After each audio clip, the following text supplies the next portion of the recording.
Hi, hello. Welcome to the episode of Isaiah's Newsstand. It's your host, Isaiah Edwards. The date is February the 15th, 2025. Hopefully, this episode finds you well, in good spirits, and high hopes. As for me, I'm doing pretty good. Today has been nice, been relaxed, been productive. I had to start off the day with some laundry, but luckily I woke up at a pretty good hour, like right on time, pretty much for me to get going. I mean, granted, I woke up a little earlier than I liked for Saturday morning for sure, but I was able to be kind of like chill in bed for like an hour, be on my phone a little bit, do the nice slow little, warm up to your day, right? But still get to the laundromat at 8 o'clock. So we love that. That was good. Laundry went well. I will say it's been cold and rainy all day, and that was my least favorite part, especially too because I still am a bit under the weather, so to speak. The throat's still not goading. You know what I mean? So it is what it is. Overall, today has been solid. I got my coffee in. That's from Scooters. So that was good. And now here we go. Also, I went to the gym. Gym went well. We pumped it up. I don't know. I don't know if I'm gonna do this like every day, but maybe more so on days where I feel like I can definitely make the time. Just really trying to just get more sets in. You know what I mean? Get more reps in. We'll see. We'll see how that goes. But today was nice to kind of really like blast it out, so to speak. So yeah, that's gym. That's laundry. No tanning. So yeah, everything has been good so far outside of the throat. But here we are, ready to yap. But yeah, let's go ahead and do our startup and get into some news.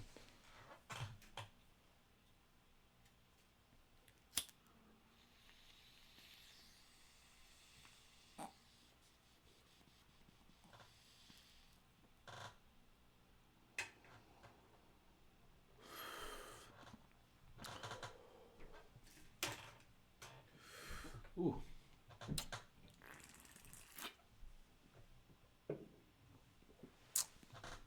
All right. First story comes from CNN. 3 Israeli hostages and hundreds of Palestinian detainees freed after dispute threatened Gaza ceasefire. 3 Israeli hostages have been freed from Gaza in exchange for hundreds of Palestinian prisoners and detainees under the ceasefire agreement between Israel and Hamas after a dispute this week threatened to derail the deal. The hostages, American-Israeli Sagui Dekel Chen, Russian-Israeli Alexander, and we're going to go with Alexandre, I'm not sure, Trofanow, and Argentinian-Israeli Lair Horn were released in Han Yunis, southern Gaza, in the sixth such exchange under the truce. They were seen exiting vehicles surrounded by militants who ushered the hostages on stage, where the captives addressed the crowd. Let's see here. I believe 369 Palestinian detainees were released. But a point I really wanted to highlight here that I got out of the CNN article that was upsetting to see. Some of the released Palestinian prisoners and detainees were ordered to wear clothes provided by the Israeli Prison Service with the quote, "We will not forget and we will not forgive," inscribed next to a Star of David. The move infuriated Palestinian groups, including Hamas and Islamic Jihad, who called it a flagrant violation of all international and humanitarian laws. The released detainees later burned the uniforms, according to the videos, which I completely understand. Like, you shouldn't have to be wearing that, especially when it's like we've heard the comparison to like the whole Star of David thing and that being like really fucked up. And it's like, yeah, we're just gonna do that though to Palestinians. We're also going to treat them like they're less than fucking people while they're under our detention. We're gonna abuse them, all kinds of shit. But yet you still see the narrative in this article I looked up and several others where we need to focus in on how these Israeli hostages look and how fucked up they are. When are we not, being mindful to the fact that it's like no one can get food, no one can get any kind of, aid or service in Gaza right now. Like, even with the humanitarian aid trickling in a little bit more so, that shit's still hard. It's still not easy. One thing I did want to close out on this part, I believe there is, I think 33 maybe remaining hostages. I believe 8 might have already been passed, have passed away. So that is the remaining, in terms of we left to exchange from Hamas's side. So we'll see how things are looking as we, I guess, get closer to the phase 2. Good that things, all hell didn't break loose, as Trump was saying, if like not all the hostages were let go. I know that was like rhetoric that Israel adopted for a few days, but then kind of came off of the ledge once Hamas said, okay, yeah, we're not going to delay anything. It's just fucked up that you killed like 25 people and you're not delivering the aid you said you were going to fucking deliver. So, it's kind of a fucking violation of the ceasefire, but okay. But yeah, the focus kind of became about Trump's words and Israel saying, if you don't give us all the troops or all the hostages, we're just going to fucking continue the war. We're just going to ramp it up. And I feel like that is a constant motif that, it seems that I want to say both sides are trying to avoid, but it really only seems like one side is. So anyway, I'll leave it with that for right now. I know there's always more details, but that's what I wanted to talk about there. From Newsweek, waffle recall update as FDA sets highest risk level. So we're doing some more recalls. On Thursday, the Federal Food and Drug Administration, or the FDA, gave a Class 1 Class 1 danger classification, its highest level, to the recall of 2-pound cartons of Pearl Milling Company Original Pancake and Waffle Mix. The product was produced by the Quaker Oats Company, a Frito-Lay Incorporated subsidiary.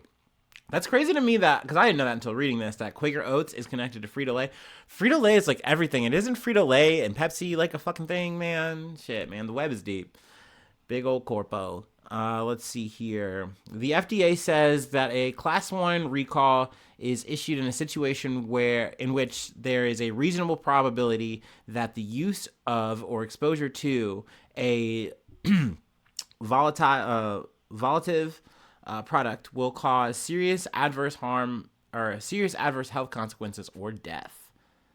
Let's see here. I believe that the big problem here is that there's potentially milk in. Oh, we already said it. Or did I skip it? The initial recall was issued voluntarily by the company on January 14th in response to fears that the product had become contaminated with undeclared milk, which could cause some people to have a severe allergic reaction. Now, we've covered some recalls like this before. It can kind of seem minor if you're, it's like, oh, what's a little milk in your system? But at the end of the day, if you're not supposed to have milk and you have a severe allergy to it, that could fucking kill you. That could fucking really fuck you up, send you to the hospital. That's not good. So, and you're just trying to eat some waffles, you know what I mean?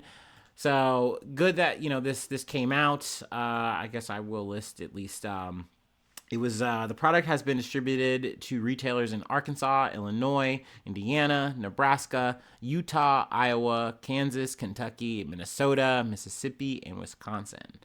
They got a little bit more details on like the code number and all that, but you can just read that there if you need to. But there are some more recalls I wanted to talk about as well. I will say, obviously throw this shit away or, return it to the store you got it from if, you think you fall under this recall.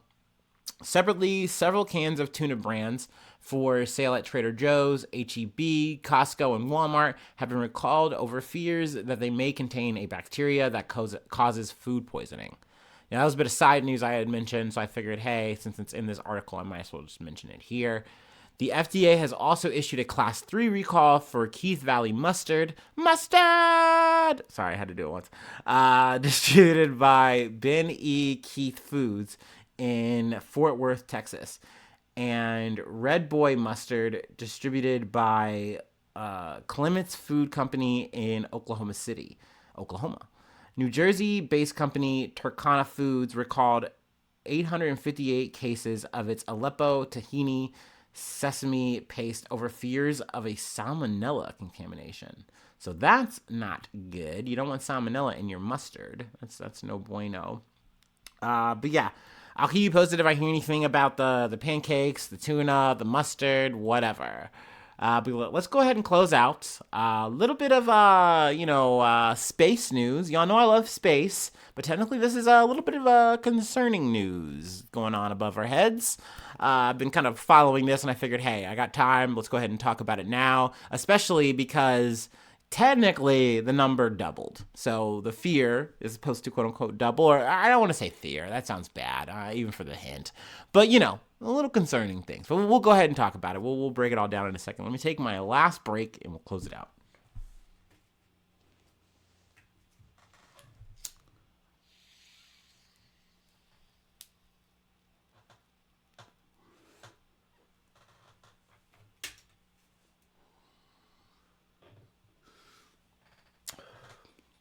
I did start my workout listening to some Kendrick Lamar.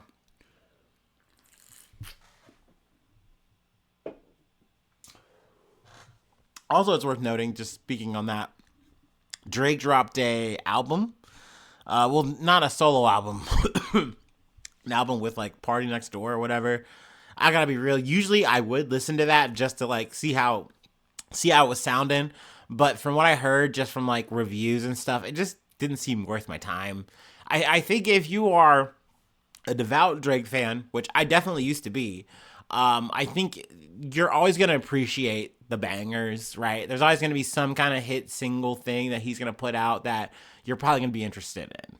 But I don't know. I've said this off and on, throughout the podcast. Like I've just been more and more turned off with Drake, with Kanye. He had a whole fucking Super Bowl week fallout. I think him and Bianca Censori are splitting. At least that's what the tabloids, the rumors are saying. He went on a whole, yet again, another anti-Semitic fucking rant and said a bunch of crazy shit about all kinds of people and things. Even got a Super Bowl ad while he was on Galaxy Gas. Man, I mean, what a guy. What a guy. But yeah, on both of those guys, Ye and Drake, I find myself very burnt out on them, on the idea of and not just like, oh well he's a pedophile, of course. It's like, no dude, like really, like I not just the beef shit, not just the accusations. I really don't like how Drake conducts himself, and I know all the haters like, well, of course he's a piece of shit, da da da. But it's just, yeah. Ever since the Megan Thee Stallion shit with Tory Lanez, that's what I think that was my line. And then, with Ye, definitely when he was like, oh, I'm just going to peak on this anti-Semitic shit. Not just like, I'm a black skinhead. Like, I mean this shit. I was like, okay, whoa, wait. That ain't cool, bro. That's not right, man. Anyway, we were supposed to talk about fucking space. My bad. I opened the box and decided to talk about a whole other shit. Anyway, from The Telegraph. Risk of football pitch-sized asteroid hitting Earth doubles in a week.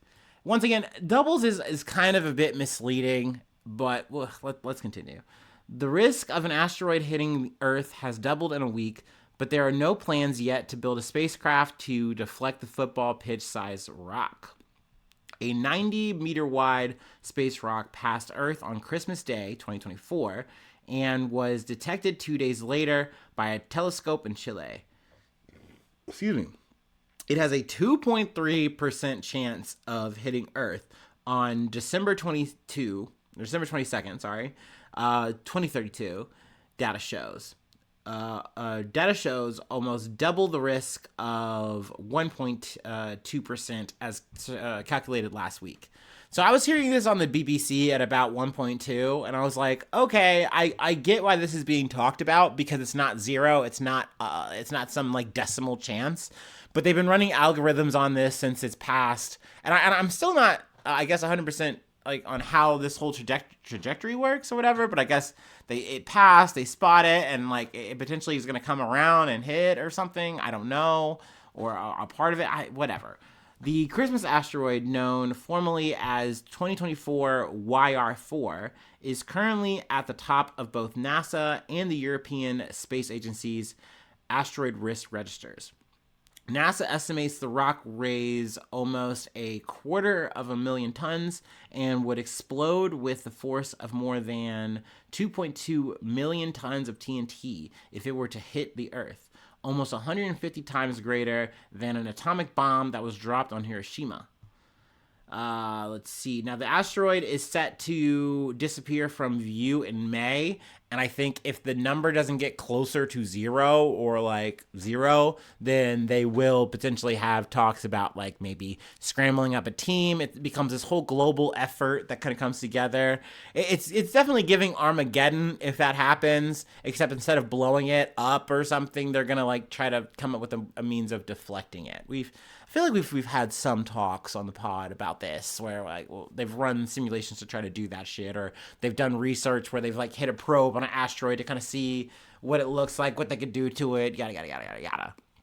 Anyway, the UK is not at risk, which I love that this is perspective of the Telegraph, because we got to let you know it's like, hey, you can see it, but don't worry about the UK. You know, we're gonna be fine. You actually got to worry about these Western African cities, such as Lagos, Accra, the Indian metropolis of Mumbai, and South American countries such as Venezuela and Colombia. I kind of wish that they had, if the Telegraph is smart, they just cut that part out. You know what I mean? Like, obviously, if you just say the countries or the cities that are potentially, in jeopardy here that could get, hit with this shit, then we're fine. Hey, blokes in UK, you're okay. Like, why word it that way? But hey, we're all assholes, I guess, at the end of the day. It's a reminder of that, even in the media. Let's see. Also, this has happened before, by the way. I didn't know that until reading this, my fucking dumbass. But here's some history for you. The asteroid could flatten a city and lead to local devastation, estimates suggest. A similar-sized rock landed in the Siberian wilderness in 1908 and devastated 1,000 square miles of forest. I didn't fucking know that was a fucking thing. That's crazy. I'm glad that it didn't seem like there was anyone hurt or whatever. I mean, it's fucking Siberia, but damn, that's crazy that it has happened before. But to run it back, this is a 2.3% chance that it actually hits us in 2032. So that's not high. Okay? And it's just an estimate. It's an analysis. It's a bunch of nerds crunching on some fucking computers, running some probably AI or whatever the fuck, and they're like, okay, this is what we came up with. It's a thing to look out for. It's not even quote unquote concerning. It's just something that you should know about, right? Like, hey, there's an asteroid hanging out. And you know what? The millennial in me, and here's the thing, it's a bummer, right? This would fuck up shit. It'd be crazy. It'd be a devastating event, but it wouldn't like end the world. So it's like the millennial in me technically is not even impressed by this. I almost would be like, yeah, a little lights out scenario. That'd be nice.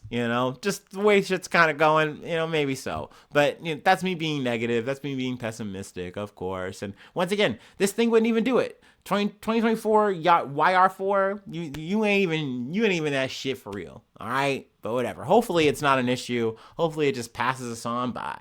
You know what I mean? But yeah, that's the episode for today. I intend to pass on by from here. Let's see, doing no damage at all. Just a big old blobby rock. Anyway, if you'd like to help out, support the effort, I do have a Patreon. Patreon.com/Isaiah News. Become a newsie today. If you find me if you need to hit me up for some free stuff or communicate, IsaiahNews1@gmail.com. And the socials, you can find me. You can directly message me. You can leave a cool comment or like a thing on any of the socials. If you would like to really help out the effort, subscribe to the YouTube. You can follow on TikTok. You can not subscribe, but follow on Spotify. Leave a cool comment. Like the episode. Sharing is caring. Thanks so much for tuning in. Thanks so much for being a friend. And hopefully I see you soon for some more good news. I love ya. Bye-bye. Mwah.